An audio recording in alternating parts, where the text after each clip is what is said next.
Hoje a gente começa uma etapa de 3 semanas falando sobre a Páscoa.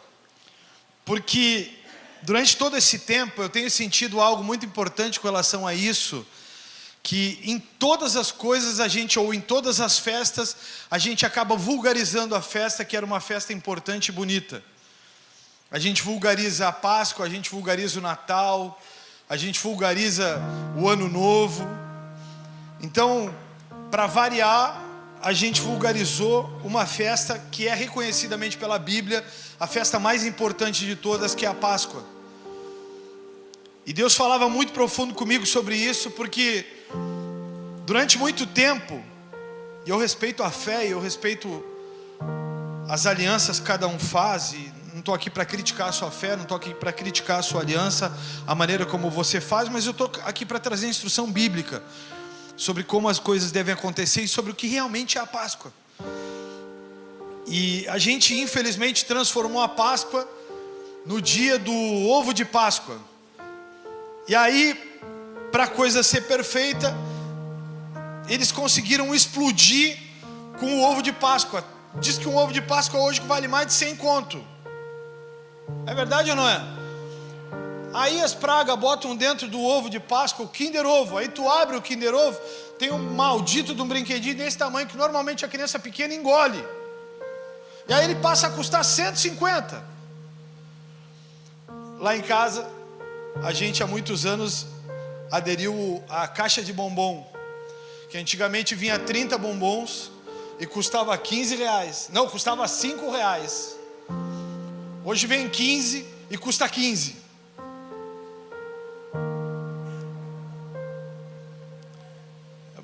Irmãos, a vida do brasileiro. Então eu vou tentar construir em você aqui para nós abolirmos o ovo de Páscoa e ficar só realmente com a Páscoa, o que ela representa. A gente vai fazer em 4 episódios. O primeiro episódio vai ser hoje, a bacia, a toalha, o que isso representa.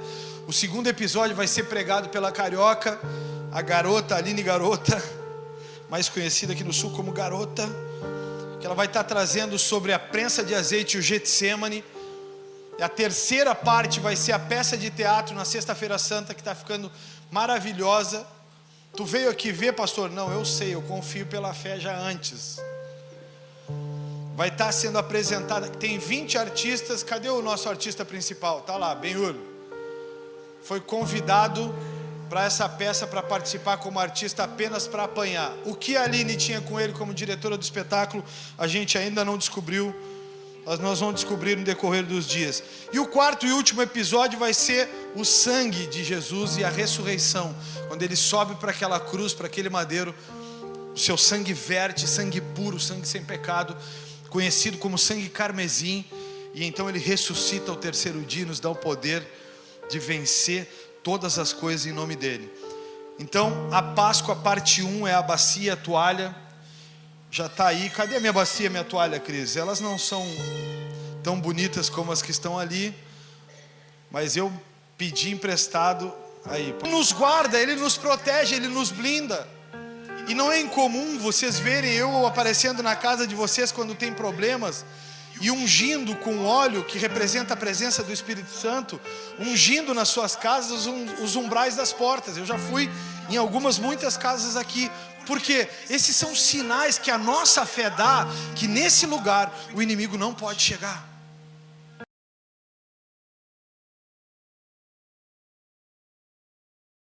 Para cada um de nós, trata-se da passagem. O povo está saindo do cativeiro do Egito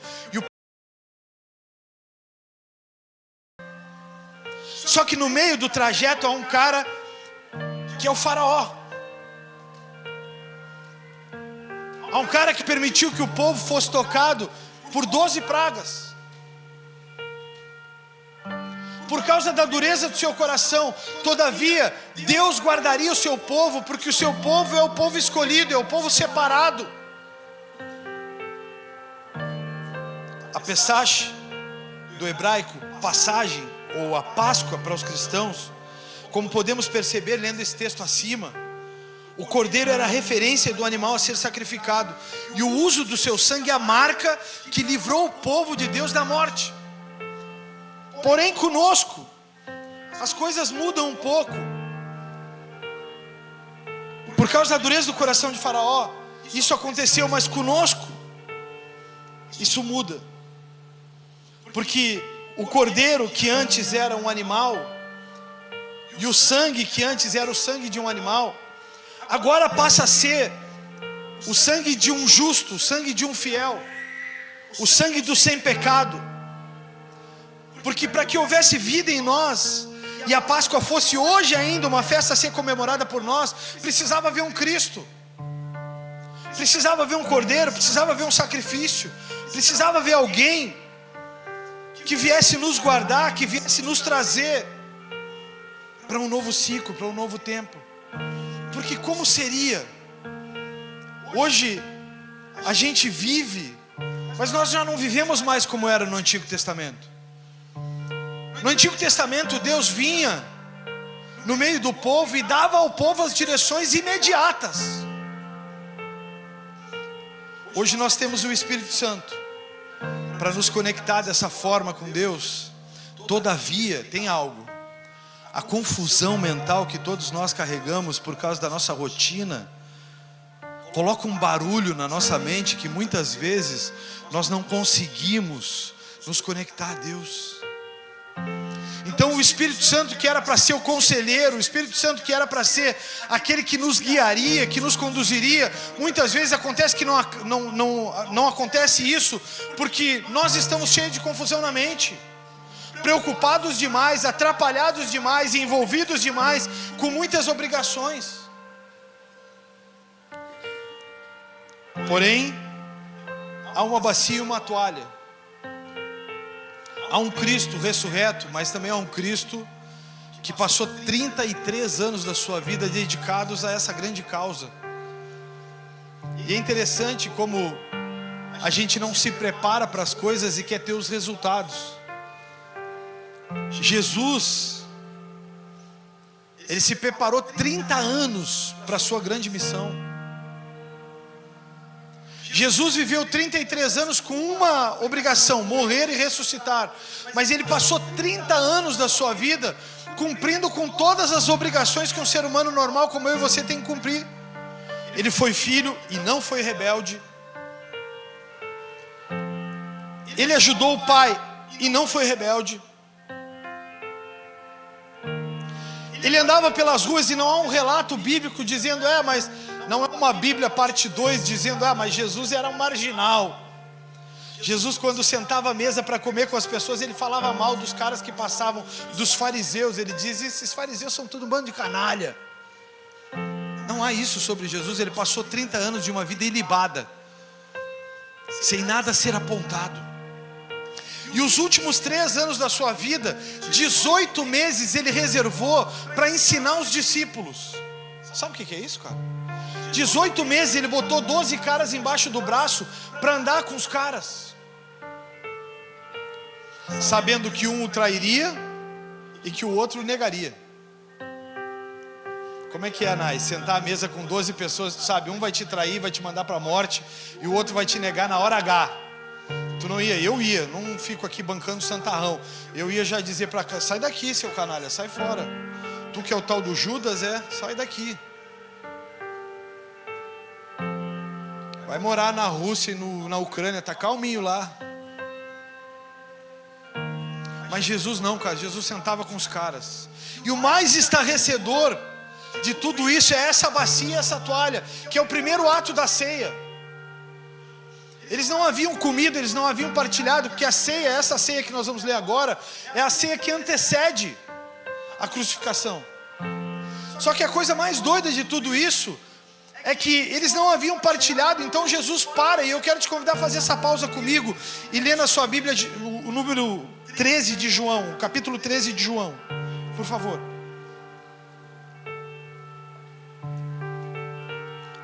Esses dias eu fui numa célula, Enquanto Você Acha, é o 4º livro do Novo Testamento.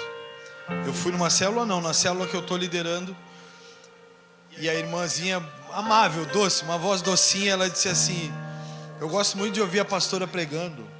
E eu pensei na hora, aí vem. E ela disse assim, porque a pastora fala calminho, o pastor fala correndo. Mas irmãos, já são 11:05, velho. Então eu boto a roupa do Second House Run e mando ver. Acompanha comigo aí. João 13, versículo 1. Antes da festa da Páscoa, Jesus sabia que havia chegado sua hora de deixar esse mundo e voltar para o Pai. Ele sabia que havia chegado o dia especial. Ele tinha amado os seus discípulos durante todo o seu ministério na terra e os amou até o fim. Estava na hora do jantar e o diabo já havia instigado Judas, filho de Simão Iscariotes, a trair Jesus.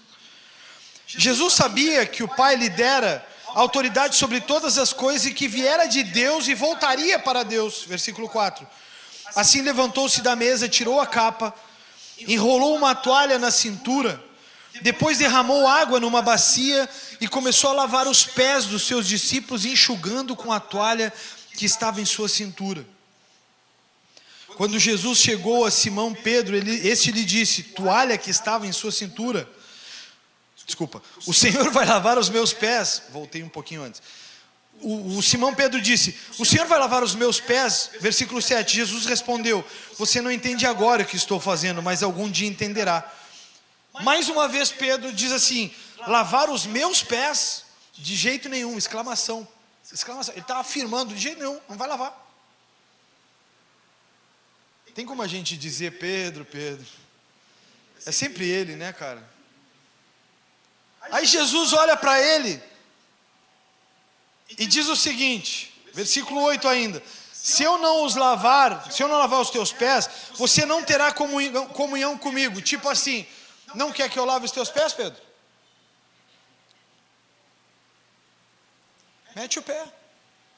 Não tem comunhão comigo. Olha Jesus, cara, ele é Deus encarnado e ele está dizendo para Pedro: eu tenho que fazê-lo. Versículo 9. Simão Pedro exclamou, sendo ele, né, o Pedro que é. Simão Pedro exclamou: Senhor, lava-me também as mãos, lava a cabeça, não lava somente o pé. Eu já imagino Pedro arrancando a sandália, tirando a camiseta. Eu estou todo sujo, vem lavar. Tem horas que a gente tem que aprender a deixar de ser Pedro, irmãos. Versículo 10. Jesus respondeu: a pessoa que tomou o banho completo só precisa lavar os pés para ficar totalmente limpa. Jesus deu outra lapada nele aqui. E vocês estão limpos, mas nem todos. Pois Jesus sabia quem o trairia. Foi a isso que se referiu quando disse: nem todos vocês estão limpos. Depois de lavar os pés deles, Jesus vestiu a capa novamente, retornou ao seu lugar e perguntou: vocês entendem o que fiz? Vocês me chamam mestre e senhor, e têm toda a razão, porque eu sou. Porém, uma vez que eu e seu senhor e mestre lavei seus pés, vocês devem lavar os pés uns dos outros. Eu lhes dei um exemplo a ser seguido, façam como eu fiz a vocês. Eu lhes digo a verdade: o escravo não é maior do que o seu senhor, nem o mensageiro é mais importante do que aquele que a envia. Agora vocês sabem todas essas coisas e serão felizes se as praticarem. Nos tempos de Jesus, quando as pessoas chegavam às casas, lavavam os pés, porque muitos andavam descalços ou de sandália, não havia um outro calçado.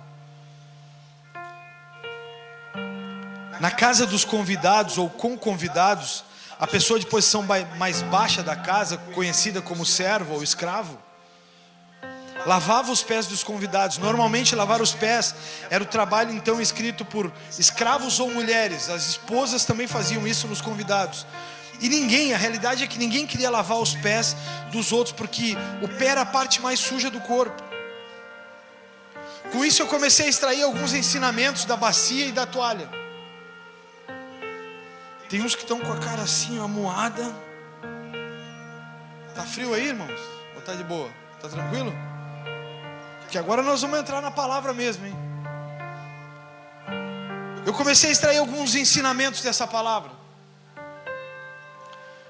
Para os judeus, segundo dizem os estudos, e eu li muitos artigos sobre. Lavar os pés de alguém era uma demonstração de hospitalidade, devoção e amor. Então a pessoa que vinha com seus pés sujos, ela não entrava para casa para não sujar a casa e lavava os pés. Ela entrava na casa porque aquilo era um gesto de generosidade, era um gesto de amor, era um ato de devoção. Então quando a pessoa entrava dentro da sua casa, primeiro fato da hospitalidade não era tu dizer, seja bem-vindo à minha casa, home sweet home. Não, os caras tiravam as tuas sandálias e lavavam os teus pés, para que tu entrasse lá e visse, poxa, que legal estar nesse lugar, que casa bacana de se estar. Esse ato de Jesus nos ensina sobre humildade.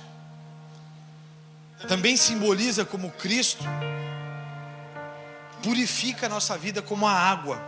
A água nesse contexto então ela representa a purificação de Jesus e oferece a todos os que o seguem também essa purificação.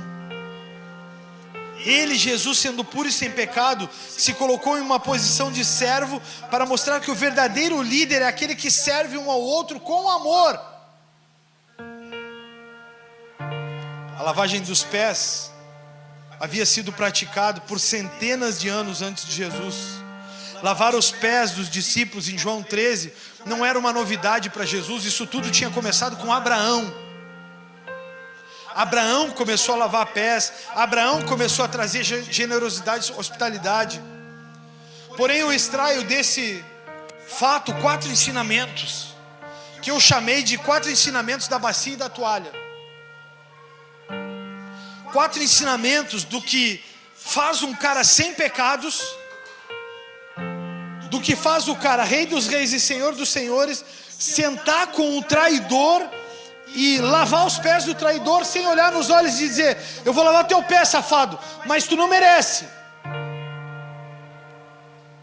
Isso é a coisa mais extraordinária de Jesus, porque Jesus ele não te olha com acusação.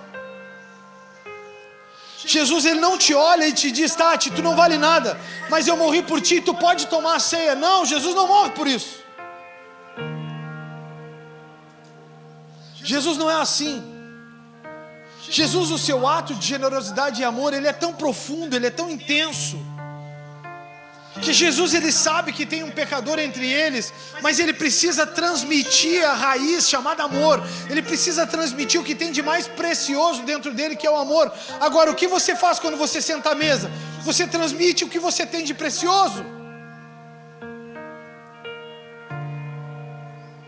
E se o que você tem de precioso é generosidade, é hospitalidade, então você vai produzir nas pessoas amor. Mas se o que você tem é dureza, é maldade, é corrupção, então o que você vai transmitir à mesa é dureza, maldade e corrupção. Jesus está sentando com os caras, e eu cheguei a imaginar a cena, cara. Eu vou sentar aqui para virar figurinha depois, que tudo aqui vira figurinha, isso aqui é até diabólico, mas tá, a água da bacia acaba de virar toda. Jesus senta com Judas, cara, e ele de forma brilhante, diz a Joyce que essa aqui era mais parecida com as toalhas de antigamente. Ele de forma brilhante, ele pega a bacia e a toalha, e ele tem Judas entre eles. Ele não está ali para olhar para Judas e dizer para Judas, cara, eu não te suporto, tu é um mau caráter, cara. Eu sempre percebi a maneira como tu me olhava, eu sempre percebi a maneira que tu lidava com dinheiro, porque dizem os estudiosos da época que Judas roubava quando ele administrava os dízimos e as ofertas, as finanças do ministério de Jesus. Mas Jesus ele é tão generoso, Jesus é tão amoroso, que ele pega a toalha, ele pega a bacia, e ele começa a jogar água nos pés de Judas, e ele começa a secar essa água com a toalha que está na sua mão, cara. Sabe por que que eu penso sobre isso? Sabe por que que eu olho para essas coisas? Porque eu olho para uma pessoa generosa e não consigo pensar numa pessoa generosa trazendo maldição, ou trazendo dureza, trazendo fel ao invés de água. E nós, eu posso pedir para você bater no ombro do seu irmão aí e dizer para ele, e nós? Não faz dessa maneira mais, nós temos essa responsabilidade de transmissão de amor, de generosidade. Nós temos essa missão, a missão da lealdade, a missão do compromisso. Nós temos a missão de transmitir às pessoas valores. Então todas as vezes que nós sentamos à mesa com alguém para celebrar algo, nós estamos celebrando a Jesus, o Cristo ressurreto, e o seu amor, o amor que Ele entregou a Judas. Não o amor que Judas entregou a Ele.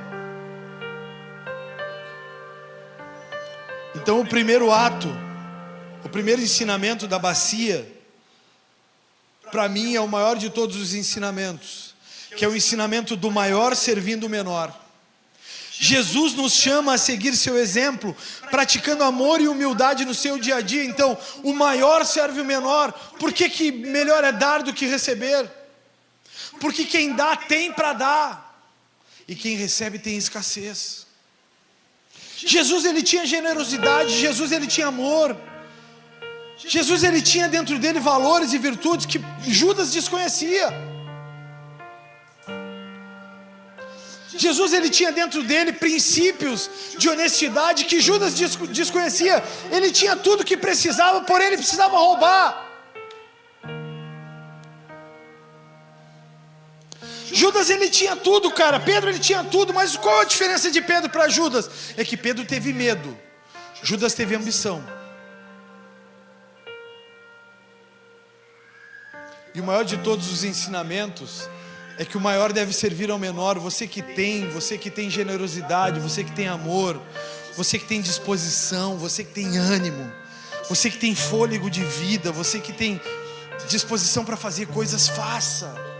Ontem nós nos juntamos, eu e alguns irmãos, e começamos a confeccionar o pão, e as mulheres diziam, aperta assim, pastor, amassa daquele jeito. E eu olhava para mim fazendo aquilo de uma maneira desorganizada, todo errado, fazendo, os meus pão ficavam pequenos. Elas olhavam e apontavam, meu pão está pequeno, hein? Então, mas naquele momento eu estava fazendo uma viagem ao túnel do tempo, porque eu não estava apenas confeccionando pão, amassando pão para preparar para vocês comerem no outro dia. Eu estava ali voltando ao passado, quando eu sentava às mesas para fazer comida para as pessoas comer, quando eu ia na casa dos liderados buscar porque eles não tinham dinheiro para pagar o ônibus. Ontem foi o dia que Deus escolheu para me ensinar coisas e para me moer em passados. Saí de lá da casa dos irmãos que estavam fazendo, amassamos todos os pães, formatamos ali, elas colocaram no forno, eu fui embora, fui comprar as coisas para a ceia.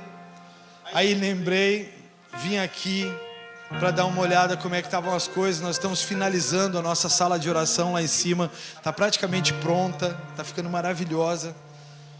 Eu vim aqui, conversei um pouco com a Amanda, olhei os meninos, depois fui para casa, passei o vexame de ver o Grêmio, voltei para a igreja para ajudar o Chester, porque eu achei que ele ia fazer aqui sozinho. Cheguei aqui, eles arrumaram toda a igreja, e eu fui na praça para ver se o Benhur estava ali ainda, porque ele estava com os jovens.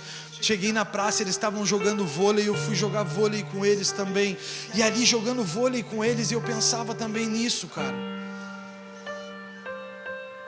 Eu pensava também nisso, como seria se eu fosse um pastor de palácio?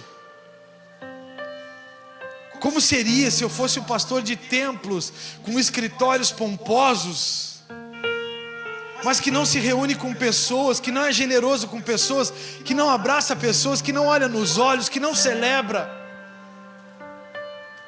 Como seria se eu passasse pela igreja e no meio da igreja eu olhasse para alguém e esse alguém não tivesse valor comigo ou para mim? Não existe isso dentro de uma igreja. A igreja é o lugar da generosidade, a igreja é o lugar dos homens e das mulheres que se dispõem a trocar.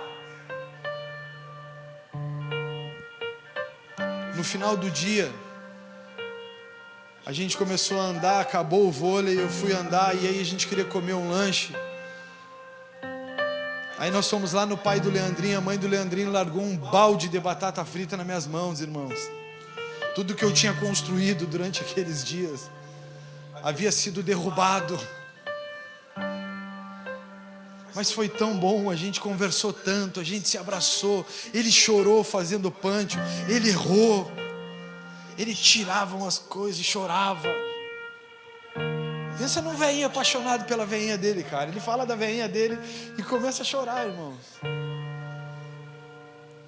Mas é tão extraordinário a igreja, porque a igreja ela tem esse poder relacional, ela tem esse poder de a gente poder olhar nos olhos de um pecador e olhar para esse pecador e dizer para ele: cara, por que eu vou te apontar, meu irmão? Eu também era, eu também fui, eu também cometo os meus erros. Então a igreja é o lugar da celebração dos novos começos. A igreja é o lugar da celebração dos imperfeitos começando todos os dias novamente. Quando você passa por alguém, quando você vê alguém, quando você celebra alguém, você abraça. A gente tem a oportunidade de gerar vida numa pessoa através do abraço. Porque tu pode simplesmente abraçar e fazer: tá tudo bem, tudo bem. Não, abraça. Celebra as pessoas. Celebra o contato. Sabia que isso aqui representa muito? Sabia que isso aqui é generosidade? Porque igreja... Obrigado, Vitor. Esse cara já entregou aqui 23 cursos 100% gratuitos de faculdade para pessoas. Tem 23 pessoas fazendo faculdade de graça aqui na igreja. Isso é generosidade. Ele podia pegar e vender se fosse safado. Mas a igreja é o lugar da celebração. Por exemplo, eu peguei uma pecadora que estava perdida no mundo e levei para minha casa e chamei de mulher.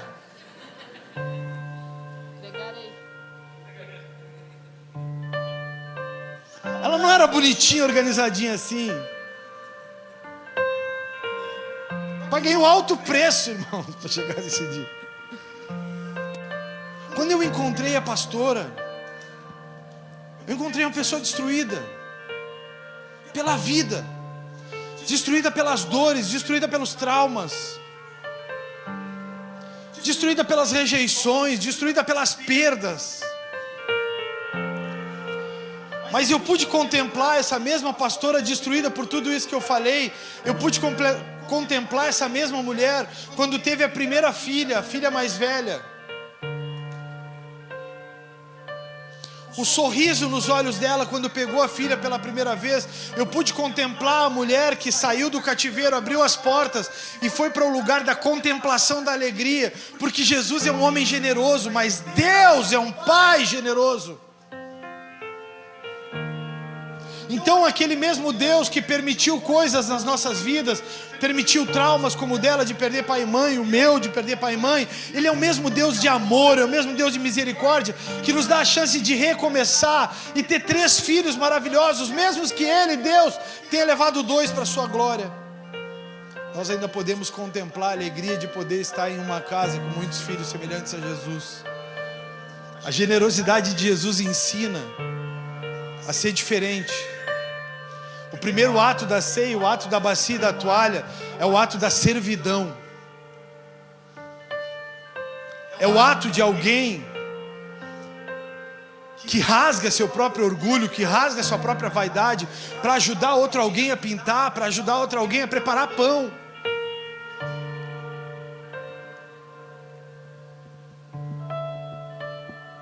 É o ato de alguém que vai brincar com crianças, ao invés de dizer para elas: não enche meu saco.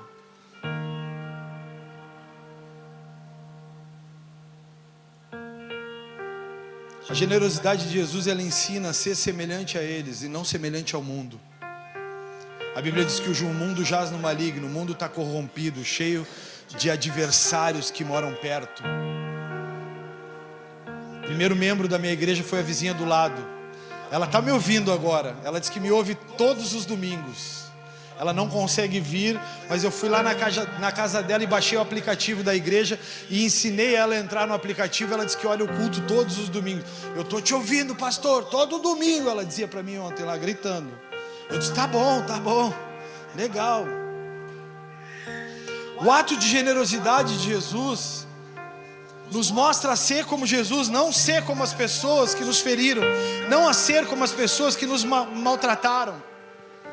Segundo ensino da bacia e da toalha, a humildade. Jesus, sendo mestre, lavou os pés, ensinando os mesmos a serem humildes e prontos a servir.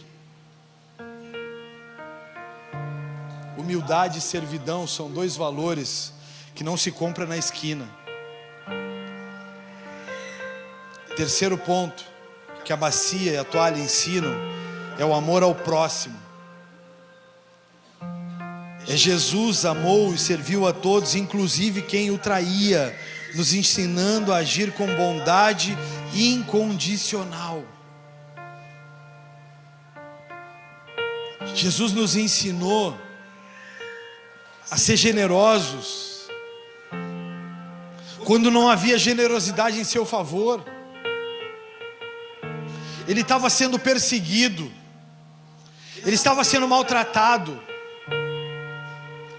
ele estava no ápice do momento em que as pessoas o levariam para o julgamento final, que culminaria na sua morte e a troca de um santo por um bandido chamado Barrabás. Como que você consegue conviver com esse cenário? O justo, o fiel sendo trocado pelo bandido Barrabás. Mas a pergunta que eu te faço é: às vezes você não faz isso também? Você não se coloca num lugar, você parece estar num palácio, que você é soberano aos outros. Que a Páscoa traga a você o sentimento, que a Páscoa traga a você o sentido da servidão, o sentido do amor. A Páscoa não é troca de presentes, não é essa a generosidade da Páscoa. Não, a generosidade da Páscoa não é ovo, não é chocolate, não é bombom. E tá tudo bem se tu der, meu irmão. Mas a generosidade da Páscoa é o amor ao próximo. Assim como o Natal não é a troca de presentes e afagos, não é o dia zero do ano, porque Natal está virando para brasileiro o dia zero do ano. A gente passa discutindo o ano inteiro e depois se olha e se diz Feliz Natal. Oh!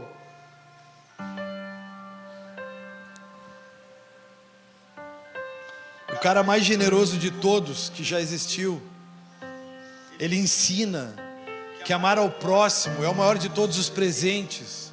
Eu quero te dar algo de amor. Eu quero te entregar algo, pastor. Entrega amor. E claro, pode ser em forma de pudim. Só sábado e domingo, fique registrado.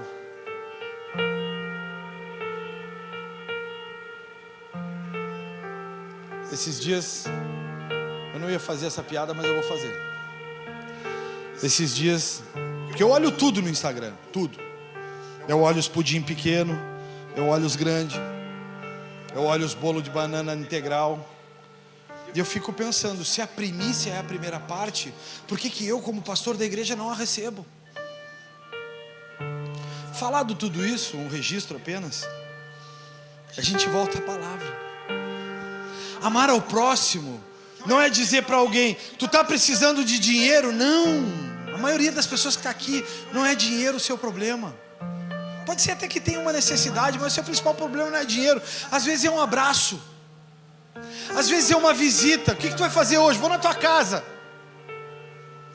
Como é que tu está passando essa semana? Não estou bem. Aí gasta uma hora com a pessoa. A gente está abrindo a igreja agora de terça a domingo, para que tenha alguém aqui todos os dias, na parte da tarde, para que se tu precisa de um abraço, de uma oração, a gente possa fazer isso por ti. Porque igreja não é um local para acumular dinheiro, igreja não é cofre. Então nós estamos terminando a nossa sala de oração lá, para que quando tu não esteja num dia bom, tu vá lá na sala de oração e tu te encerre lá e fique só tu e Deus. Porque pode ser que nós não consigamos produzir a cura para o seu problema, mas nós podemos produzir a maneira de você ter um encontro com Deus, que é a solução do seu problema. E o último ensinamento da bacia, o primeiro e maior é o maior servindo o menor, o segundo é a humildade de Jesus, o terceiro é o amor ao próximo, e o quarto é o acolhimento e a hospitalidade. A Bíblia diz que quem recebe um profeta na qualidade de profeta, recebe a recompensa ou o galardão de profeta. A Bíblia diz que quando você é hospitaleiro, quando você tem no cerne do seu entendimento o acolhimento como uma virtude divina, então quando alguém chega perto de você, você nunca deixa ela voltar de forma que é negada, de forma que ela é escorraçada. Você nunca deixa ela voltar como se ela tivesse vindo de um lugar e voltado para o mesmo lugar sem conseguir nada com você. Quando você tem acolhimento e hospitalidade, qualquer pessoa que chega até você, ela não sai de você sozinha, ela sai com um sorriso, ela sai com uma palavra, ela sai com um ato de amor. Essa é a igreja de Jesus Cristo na face da terra. A igreja de Jesus não é os templos, esses palácios que estão construídos ao redor do mundo. Agora no Imersão ainda Deus falava muito claro comigo sobre isso. A igreja aqui tem toda a condição do mundo de montar para mim uma sala maravilhosa, com uma mesa, com uma cadeira maravilhosa, com uma estante atrás, com livros que a gente nunca lê, para eu postar no expediente. Só que no Imersão Deus renovou algo dentro de mim. Deus dizia para mim: tu não precisa disso. Tu sempre teve o pé sujo de poeira, tu sempre teve no meio do povo, tu sempre esteve no meio das pessoas. Tu não vai conseguir te sentir bem no meio da sala do palácio. E eu disse para eles aqui, eu disse: eu não quero o palácio, vamos transformar o palácio numa mesa de comunhão. Então nós vamos comprar uma mesa que dá para 12, 14 pessoas sentarem e jantarem. Quando a gente receber visita aqui, a gente vai sentar com as pessoas, e eu não terei uma sala, eu terei um lugar para partilhar a mesa, comer juntos. Eu tirei de mim todos os aspectos de um cara que vive os benefícios do reino de Deus. Porque eu sempre entendi que igreja era ponto de encontro para haver cura. Igreja não era ponto de encontro para enriquecimento.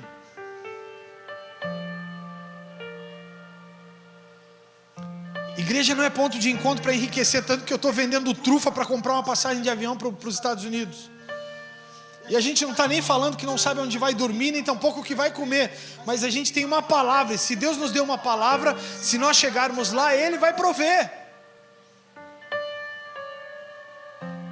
Mas eu poderia usar dos benefícios do palácio.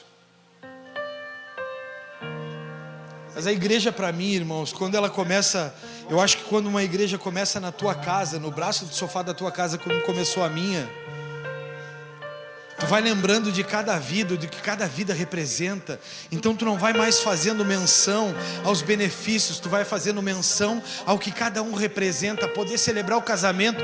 Sexta eu celebrei um casamento de um casal, a coisa mais linda, irmãos. Simplicidade, generosidade. Cheguei no lugar, pessoas que eu não conhecia eu acho que meia dúzia. Mas olhar para o casal e dizer para o casal uma palavra que dá destino para o futuro. Um casal que antes não tinha destino, que ela estava depressiva, morrendo. E agora eu olhava ela sorrindo, com uma criança na mão. Calma, tem tempo para todas as coisas. O tadinho do Milton correndo para um lado e para o outro, e faltou mesa e faltou cadeira, e ele disse: está tudo resolvido, amor. Pô, primeiro ato do marido, velho. Resolveu o primeiro problema da casa. O segundo não precisa resolver, Milton. O primeiro é o principal. Ela já viu que tem homem nessa casa. Poder celebrar, poder abençoar, poder dizer para eles: o Senhor os conduzirá até o último dia das suas vidas. Isso é amor, não cobro nada para fazer isso. Faço casamento aqui, faço casamento fora, faço casamento do pobre, do rico, faço casamento que vale uma fortuna e não cobro nada de ninguém. porque esse é um ato de generosidade e amor, é dar às pessoas a condição do que eu recebi uma vez. E eu repito essa palavra no versículo 12: depois de lavar os pés deles, Jesus vestiu a capa novamente, retornou ao seu lugar e perguntou: vocês entendem o que eu fiz? Eu pergunto a vocês, igreja, vocês entendem o que é a ceia e o que é a Páscoa? Vocês entendem? Obrigado pela sua dedicação. Vocês me chamam mestre e senhor, e tem razão, porque eu sou. Uma vez que eu sou o seu senhor e mestre, lavei os seus pés, vocês também devem lavar os pés uns dos outros. Eu lhes dei um exemplo a ser seguido. Façam como eu fiz a vocês. E eu lhes digo a verdade: o escravo não é maior do que o seu senhor, nem o mensageiro mais importante do que aquele que o envia. Agora que vocês sabem essas coisas, serão felizes se as praticarem. Agora que vocês sabem essas coisas, serão felizes se praticarem generosidade. Repito essa parte para que os nossos olhos se abram. Em uma data tão relevante como essa, a Páscoa, não seja só um ato de troca de ovos e de caixas de bombom, junto daquele cheiro agradável de peixe. Não seja aquele ato onde as pessoas sentam, mas não valorizam o ato de estar sentados, porque passam no WhatsApp sem soltar o maldito do celular um instante. Nos dias em que vivemos, a autoridade se dá por cargos, riquezas, posição social, sobrenome ou a família que você pertence. No dia e no mundo que você vive, as pessoas te reconhecem se você tem um sobrenome nobre. As pessoas te reconhecem se você é rico. As pessoas te reconhecem pelo carro que você tem, e não sabe a pobreza, não sabe a dor que está aí dentro. Mas Jesus nos dá um sinal claro de que o gesto maior de autoridade revelado por Ele para nós é que o maior serve o menor. O sem pecados lava os pés dos pecadores. E aí eu me fiz uma pergunta: por que o sem pecados lava o pé dos pecadores? Para a gente encerrar, a galera do louvor pode subir aqui. Eu me fiz essa pergunta, cara. Eu vou deixar vocês olharem para eles, que eu sei que chama atenção.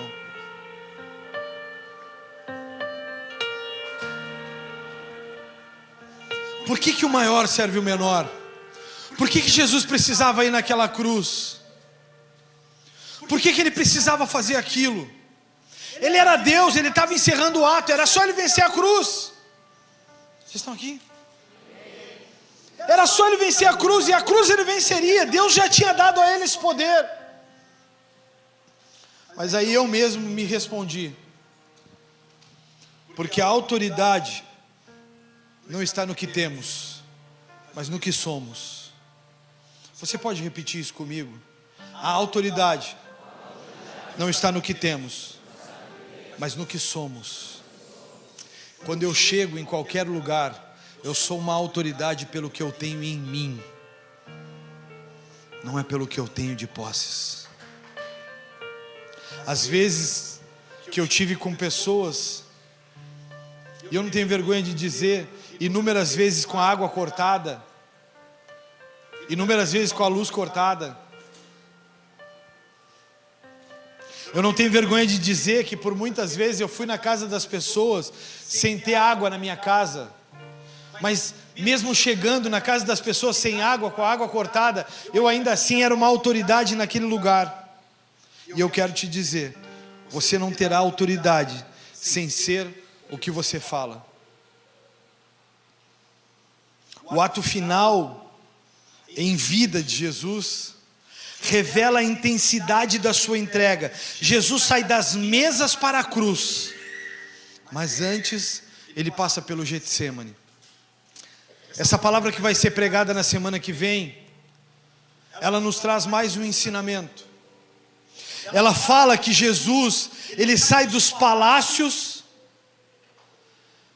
e ele vai para a cruz. Ela fala de um homem generoso que não precisa provar para os outros quem é, mas ele precisa cumprir a missão. Chega num dia de dores, ele pega e olha para o pai e diz: Pai, se possível for, passa de mim esse cálice. Deus olha para ele e diz: não, é necessário que se cumpra. Então ele diz para Deus que se cumpra em mim, e ele se entrega à cruz. O generoso, quando vai para a cruz e tem sede, recebe vinagre, fel. Só que o generoso, quando pedem a ele algo, e aí está o ladrão da cruz ao lado dele, o generoso, quando alguém diz para ele: por que tu não nos salva? O que está acontecendo? Eu não quero ficar aqui. Eu imagino aquele cara gritando: eu estou com medo, eu estou sentindo dor, eu não suporto. Será que tudo isso que eu vivi até agora é para isso? Não, Jesus olha para ele e diz: espera, fica tranquilo, em breve tu vai estar comigo no paraíso. Porque o generoso, ele entrega tudo, o generoso não retém. O Cristo que eu conheci um dia, que transformou a minha vida, o Cristo que me revelou o amor que eu não conhecia, esse Cristo, ele está aqui. Esse Cristo, ele está aqui para um encontro verdadeiro com você. Eu quero te convidar a ficar em pé e junto comigo fechar os seus olhos. E por um breve instante fazer um período de oração, a sua fala, o seu momento com Deus. Eu quero que você se faça uma pergunta com os olhos fechados. O que você extraiu da cruz? Mas se pergunte agora: o que você extraiu da bacia e da toalha? Se faça essa pergunta com os olhos fechados. Diga a Deus: Deus, o que eu posso fazer para me tornar semelhante a Ti? O que eu posso fazer para, como servo? Feche seus olhos. É você e Deus, eu não tenho nada para te oferecer mais. O que eu tinha de pregação preparada, eu já preparei, já entreguei. Mas eu fico pensando: Jesus, o que eu posso fazer para ser mais semelhante a Ti? Arranca de mim os traumas do passado, arranca de mim as dores, arranca de mim as angústias, porque se as angústias forem arrancadas, então eu conseguirei dar amor para quem não tem amor. O que você vai fazer de hoje em diante para ser semelhante a Jesus? O que você vai fazer? Nós vamos adorar por um instante aqui, para que você consiga encontrar o Senhor. Nós já vamos participar da ceia, mas antes eu queria gastar um tempo com vocês, dizendo a vocês que há uma semelhança do filho com o pai, e nós somos os seus filhos. Você pode nessa manhã ter um encontro verdadeiro que muda toda a história da sua vida. E eu queria pedir para buscarem as crianças e para encerrar com toda a movimentação.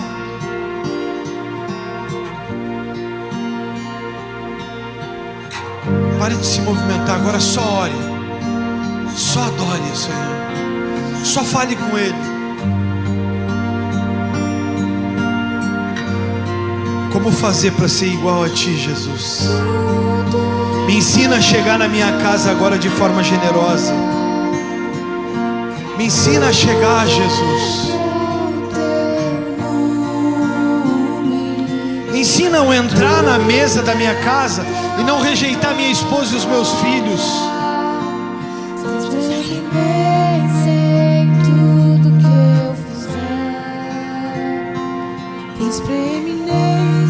Me ensina a amar as pessoas, Jesus. Me ensina a ser reverente. Tudo é pra tua glória, tudo é pra o teu nome, tudo é pra tua glória. Sejas o primeiro em tudo que eu fizer. ensina a ser semelhantes a Ti, Jesus. Nos ensina a imitar, Senhor, a Tua bondade, a Tua generosidade. Que a Páscoa não seja mais um ato de hipocrisia, mas que a Páscoa seja um ato de semelhanças geradas através desse dia. Homens e mulheres pecadores lutando contra si mesmo para serem homens e mulheres melhores, semelhantes a Ti, negando a si mesmo e as suas próprias vontades para se igualar em amor, se igualar em misericórdia. Ajuda-nos, Jesus.